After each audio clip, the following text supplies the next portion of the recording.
What are cognitive distortions? The next time you feel stressed or worried, take a moment to notice what you are thinking.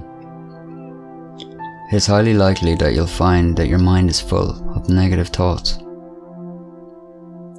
There's a very strong correlation between what we think and what we feel. When we are feeling challenged or unhappy, our thoughts tend to be quite dramatic and absolute, along the lines of, I'm useless, I can't do anything right, nobody likes me. These types of thoughts are called cognitive distortions in psychology, a term that means that the way you are thinking about something doesn't necessarily match up with the reality of what's going on. It can help when trying to recognize your own cognitive distortions, if you are aware of some of the most common ones. Here are 10 of the most common thought distortions you might have experienced. Mental filtering is when we focus exclusively on the most negative and upsetting feature of a situation, filtering out all the more positive aspects. For example, you undertake a presentation at work, which is complimented and praised by 95% of your team, but you only focus on the 5% of feedback that you could have done better. This leaves you convinced that you didn't do well enough, and not only do you not recognize and enjoy the praise being offered, but you decide not to participate in any future events. All or nothing thinking. All or nothing thinking is when we see things purely in black and white. These types of thoughts are characterized by terms such as every, always, or never. Everything is seen as either good or bad, or a success or failure. It is generally the negative perspective that is endorsed, discounting all the shades of grey that lie between the two focused choices. For example, you get 80% on a test, and you feel like a failure because you didn't get that perfect score. Overgeneralization. Thinking in an overgeneralizing way means we will often see a single unpleasant incident or event as evidence of everything being awful and negative, and a sign that now everything will just go wrong. For example, you fail to get a job that you're interviewed for, and you decide you're never going to get a job. Or you might go on one unsuccessful date and decide you're never going to find a partner. Shoulds and oughts. Individuals thinking in shoulds, oughts and must have an ironclad view of how others should and ought to be. These rigid views or rules can generate feelings of anger, frustration, resentment, disappointment, and guilt if not followed. For example, you don't like playing tennis, but you take lessons because you feel you should. And you shouldn't make so many mistakes on the court, and your coach ought to be stricter on you. You also feel that you must please him by training harder. Emotional reasoning. Emotional reasoning is when we assume our feelings reflect fact, regardless of the evidence. The idea is, I feel, therefore must be true. Such thinking can lead to self-fulfilling prophecies, whereby our thoughts end up eliciting the very behavior we predicted just because we changed our behavior in accordance with what we thought.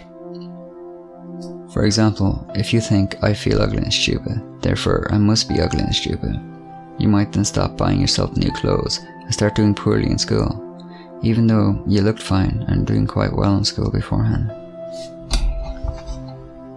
Personalisation.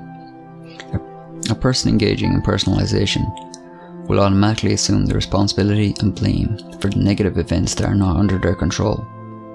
This is also called the mother of guilt, because of the feelings of guilt, shame, and inadequacy that it leads to.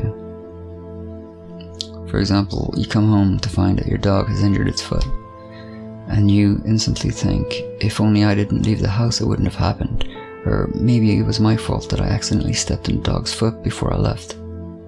These thoughts are entirely unrealistic. Magnifying and minimizing. Thinking in a magnifying or minimizing way is often when we exaggerate the importance of a negative event and minimize or downplay the importance of positive events. In depressed individuals, it is often the positive characteristics of other people that are exaggerated and the negatives that are understated. When we think catastrophically, we are unable to see any other outcome except the worst one, however unlikely this result might turn out. For example, you send out the wrong letter to a client at work, and it turns into, I will now lose my job, and I won't be able to pay the bills, and I'll lose my house. Disqualifying the positive. Disqualifying the positive is where we continually discount and dismiss the positive experiences we encounter by deciding they're unimportant or they just don't count. For example, a friend compliments you on some work that you've done, but you just think they're being nice or that they're trying to get something out of you. Labeling. Labeling is an extreme form of all or nothing thinking and overgeneralization. Rather than describing a specific behaviour, an individual instead assigns a negative and highly emotive label to themselves or others that leaves no room for change. For example, you make a mistake on a form you filled out and it's sent back to you in the post. You decide, I'm such a loser, or I'm stupid, rather than thinking, I made a mistake as I had a busy day and I was filling it out. Jumping to conclusions. An individual who jumps to conclusions will often make a negative interpretation or prediction, even though there is no evidence to support their conclusion. This type of thinking is often made when thinking about how others perceive us. It can show up as either mind reading or fortune telling. Mind reading is assuming the thoughts and intentions of others, and fortune telling is anticipating the worst and acting as if that is fact. For example, you're at a party and you don't like what you're wearing and you decide everyone is laughing at you. That's mind reading. Or you're going to take a driver's test and you decide that you're going to fail. This is fortune telling. Do you suffer from cognitive distortions? If you recognize any of these thoughts in yourself, instead of panicking, realize that by learning to see your own patterns of thinking, you're halfway towards change. Try monitoring when and how often you experience cognitive distortions, and in what situations they occur, and consider working with a CBT therapist to recognize, challenge, and change your thinking patterns more quickly.